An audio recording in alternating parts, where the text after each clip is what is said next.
রাত্রে ঘরের আবর্জনা ঝাড়ু দিয়ে বাইরে নিক্ষেপ করা যায় না, এই মন্তব্য শিরক। রাত্রে গাছের ফল পাড়া যায় না, এই ধারণা শিরক।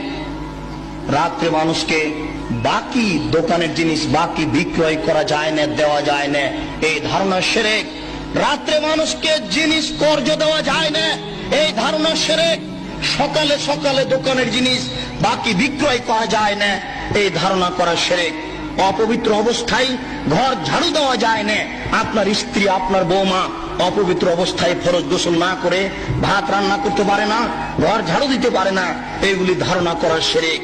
আপনার স্ত্রী, আপনার বৌমা অপবিত্র অবস্থায় ফরজ গোসল না করে সব কিছু করতে পারে, ঘর ঝাড়ু দিতে পারে, ভাত রান্না করতে পারে, ভাতের পাতিল থেকে ভাত বের করতে পারে, মানুষকে খাবার দিতে পারে, পারে না নামাজ পড়তে, সালাত আদায় করতে, পারে না কোরআন তেলাওয়াত করতে, এ ব্যতীত যা কাজ আছে সবকিছুই করতে পারে।